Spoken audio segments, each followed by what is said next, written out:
झालं ना? ओके. हाय, मी दिशा केने.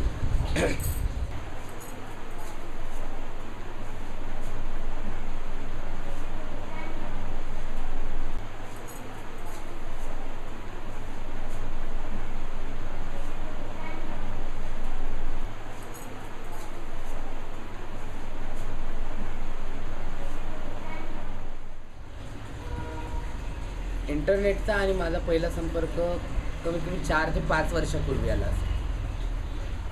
माझी एक मैत्रीण होती, प्राची नाव होतं. म्हणजे त्यावेळेस ती राहुल म्हणून ओळखायची मी तिला. तिच्यासोबत एकदा सायबरमध्ये गेले होते आणि मग तिनं तिचं फेसबुक अकाउंट ओपन केलं आणि ती बघून मला असं वाटलं की यार हे काय करते ती. मग तिने सांगितलं की याच्यावरनं मित्र मिळवता येतात, बोलता येतं, शेअर करता येतं, स्वतःला काय वाटलं ते टाकता येतं, लोकांना दाखवता येतं स्वतःला.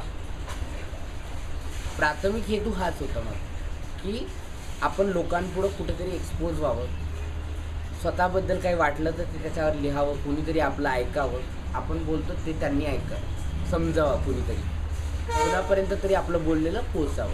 हाच एक प्राथमिक हेतू होता. मग मी तिला बोलले आणि तिने मला FBचं पहिलं अकाउंट ओपन करून दिलं माझं. मला आठवतं की मी पहिल्यांदा जेव्हा नेटला एकटी गेले त्यावेळेस दीड तास प्रयत्न केला. 1.5 तास प्रयत्नानंतर सुद्धा मला माझा अकाउंट ओपन करता आलं नाही, कारण की पासवर्ड कुठे टाकायचा आणि ईमेल ID कुठे टाकायचं हेच कळत नव्हतं. अशी माझी फेसबुकची सुरुवात झाली.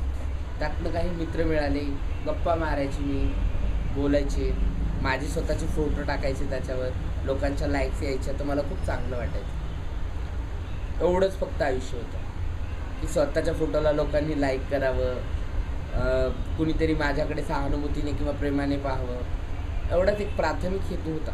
कारण की मी ज्या स्ट्रक्चरमध्ये राहते इथे खूप साऱ्या गोष्टी शेअर करता येत नाही, जसं की मला काय वाटतंय किंवा मला घरच्यांची आठवण येते किंवा मला एकटं वाटतंय, इथं ते काही चालत नाही.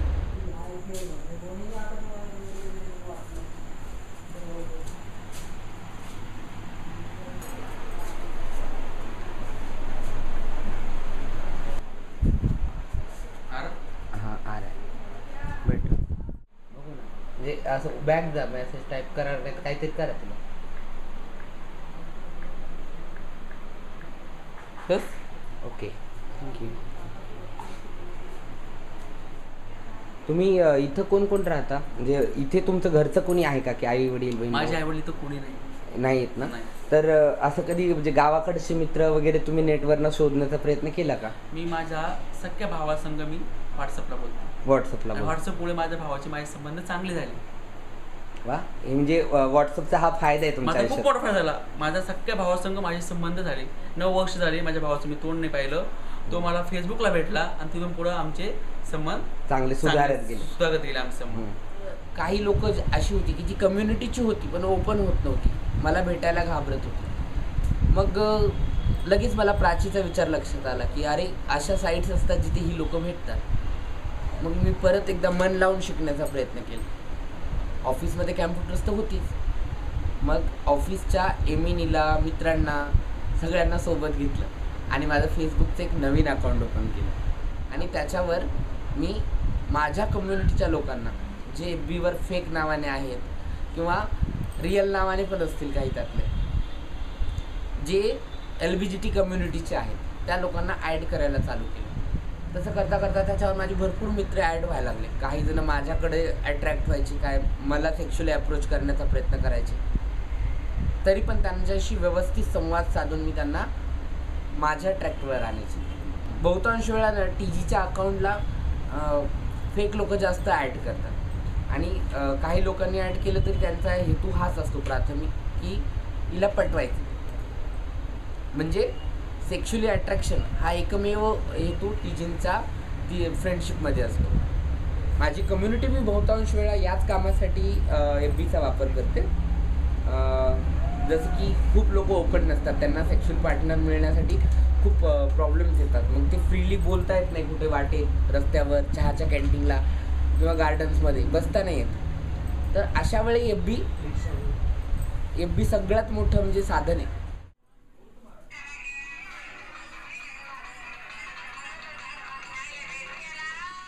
हां, व्यवसायामध्ये म्हटलं तर आम्ही म्हणजे लग्न वगैरे, कुठे मुलगा झाला वगैरे तिथं आम्ही डान्स वगैरेला जातो. जे आमचं म्हणजे नजर ओवाळतात, आमचे गुरु वगैरे असतात. तर म्हणजे माझ्या श्रीरामपूरमधले भरपूर जण कॉन्टॅक्टमध्ये येतात. ते पण भरपूर वेळा असे फोन करतात किंवा व्हॉट्सअपला SMS टाक, मी दुकान उघडतोय, तुम्ही ओपनिंगला या, माझ्या भावाला मुलगा झाला तिथं या, तुम्ही माझं लग्न आहे, लग्नाला नाचायला जरूर यायचं. असं भरपूर आम्हाला म्हणजे व्हॉट्सअपमुळं होऊ शकतात कॉन्टॅक्ट. आणि ते फ्रेंड झाले तर म्हणजे कसं आपलंच तिथं नाव लागून जातं ना. होत आहेत का फ्रेंड्स असे? हो, असं भरपूर वेळा झालेलं आहे. चॅटिंग वगैरे चालायचं, गप्पा गोष्टी करता करता खूप चांगले रिलेशन पण मला त्या अकाउंटने दिले. पण मग हे करता करता माझ्या लक्षात आलं की कुठेतरी म्हणजे मिक्सिंग होतं. याच्यावर मी माझ्या काही स्ट्रेट फ्रेंड्स असतील, ऑफिशियल जे मी संस्थेचं काम करते तर काही पत्रकारांशी ओळखी झाल्या, काही डॉक्टर्सच्या ओळखी झाल्या, काही माझे मित्र.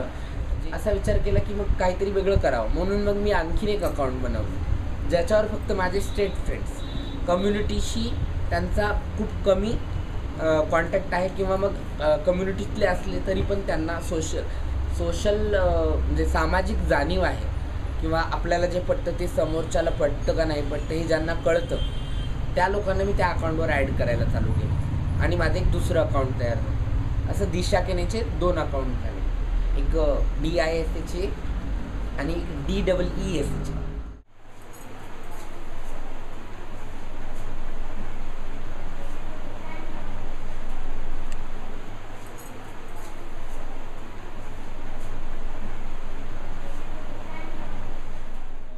माझं राजेंद्र गमेच नाव आणि अकाउंट आहे.